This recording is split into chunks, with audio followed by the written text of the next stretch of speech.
Mic check 1 2, mic check 1 2. Let's go, baby. Okay. Meow, meow. Ring the alarm, people. Ring the alarm. It seems as though that the Lakers are in panic mode. Panic trades for NBA's fringe playoff hopeful teams. Okay, this article was written by Greg Swartz and Bleacher Report, and we're gonna go right directly. We're gonna go straight to the news that he has about the Los Angeles Lakers and potential trade, blockbuster trade, or whatever kind of trade that the Lakers can make, and a panic in order to, I guess, fix things, if you will. But at number 8, he has the Los Angeles Lakers finally adding a piece that fits, which is Eric Gordon, which is probably something that they should have did in the beginning of the season, because they knew that Russell Westbrook wasn't going to fit. I knew that. A blind man could see that. Ray Charles see it. He's dead and blind. Okay, Stevie Wonder can see it. I mean, he can see through a wall. Anyway, so it says the Los Angeles Lakers would receive Eric Gordon, a 2024 second round pick, and also a 2026 second round pick. The Houston Rockets will receive Taylor Horton-Tucker and point guard Kendrick Nunn. Now, this is another thing that, you know, that ticks me off and kind of pinch my nerves, if you will. It's like they make it seem as though Kendrick Nunn, it's like the Lakers are looking for all kind of saviors at this point. They're looking for Kendrick Nunn to come back.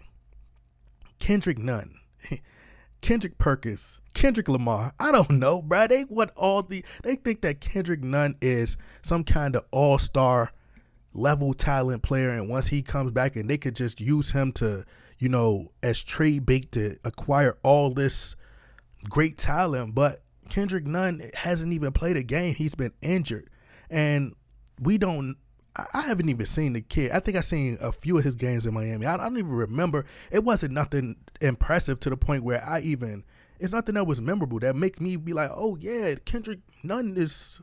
Anyway, it says the Lakers need to find some high-level role players who can hit shots, defend, and didn't hit their prime over a decade ago. Even if it means giving up their best trade asset in Taylor Horton-Tucker, Los Angeles has to upgrade the supporting cast around LeBron James. Gordon would be a perfect fit, which I agree. The 33-year-old is giving Houston 14.8 points per game and 3.2 assists a night, and his 45.2% mark from 3 is the second highest in the NBA this season. Giving up Horton-Tucker and Nunn in the deal to make the money work may be a little too much for the Lakers, who should ask for a pair of future second-round picks back in addition to Gordon. Houston's goal should be adding young talent above all else, and then seeing how all of this fits together. Horton-Tucker gives them yet another young scorer and playmaker with tantalizing potential. Nunn 26 is the easy way to match salaries here, but the Lakers could try to offload 2 veteran minimum deals instead, thus opening up an extra roster spot for the buyout market. If that's the case, the Rockets will pull one of the second round picks from the deal. So if you guys would like to read the full article, the link is in the description box. But the Lakers have a problem.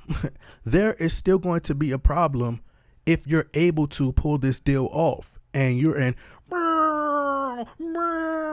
panic mode. Okay. The problem is you still have Russell Westbrook. You're stuck with Russell Westbrook. Okay, and that defeats the purpose, because if you're inserting Russell Westbrook with, Eric Gordon, and you have LeBron James, you still have 2 ball dominant players. LeBron James is still going to be your wing. That means that's going to reduce probably Russell Westbrook minutes, and Anthony Davis not going to get the ball as much, and LeBron James LeBron James he's going to always make sure that he gets his points. Listen, LeBron say, look, man, I'm going to get my points whether we winning, we losing. I'm going to get my points. If I got to be the only player out there, all the rest of y'all can go to the bench, I'm going to get my points. However, it doesn't make sense. Would I give up 2 second round picks for Eric Gordon? No, I'm not that desperate. Me personally, just me, because I'm looking at it from a general manager point of view. I'm always thinking long term opposed to just thinking in short term. I know that short term could help me in the long term, but at the end of the day, I have to make decisions. I have to be smart. This up and coming off season is probably going to be one of the most loaded free agency pools in recent history, right? I have the chance to potentially acquire some of the best talent. So I have to position myself and put myself in the position to where I could get the best deal possible. Or I don't know how many years Eric Gordon has on this deal. Is he on a 1-year deal? You guys let me know in the comment box. But to me, I need to do something that's going to put me in position to where, because I would try to focus on more so having Anthony Davis and Russell Westbrook. If I'm going to keep Russell Westbrook, I think Russell Westbrook and Anthony Davis would fit a lot better together, and also adding in maybe a Kevin Love, or I think that's a better fit. Like, people get upset, be like, oh, well, Anthony Davis is injury prone. And Anthony Davis typically fights through a lot of injuries. And also, if me thinking towards the future, the way I limit those injuries is I bring talent that fit. The system is not going to work as long as LeBron James is there, because the players don't know their role. They're not able to move the ball. People are not able to, keep a rhythm. They're not allowed to, play freely, cut to the basket, play defense, buy into what the coach want to do. Not let young, as long as LeBron there, a lot of young players aren't able to develop. So you will see a different there'll be a different team if Anthony Davis and Russell Westbrook was your focal point. So that's what I would focus on going towards the future. And then you add some more pieces around that. And I would ship off LeBron James, who is ultimately the problem, the toxic problem. You don't have to deal with the outside noise of what comes with being surrounded, by LeBron James, all of that. So it'll be refreshing, refreshing, bro. Let him go, okay? Let LeBron go, okay? But no, I'm not giving up 2 second-round picks for Eric Gordon. Maybe I'll adjust it and I'll give up maybe the 2024 second-round pick, and that's it. And you can have both Taylor Horton-Tucker and Kendrick Nunn. And it's just sad because Taylor Horton-Tucker actually isn't that bad of a player. I call him THC instead of THT, And I don't think there's no reason for the Lakers to panic. But as I said, I want to finish my point before I end this video. I'm thinking long term. And by you bringing all this together, you're still going to have Russell Westbrook. And then you're going to be tied up into so much money. You're not going to be able to get any of these free agents. And a lot of these free agents are going to want to come play with LeBron, because it's like you're sending a message that you're focusing on the 28. He's nowhere close to 28 anymore, okay? You're focusing on a guy who's going to be 38, about to be 40 really soon, and he's on his way out. He got 2 years left on his contract, right?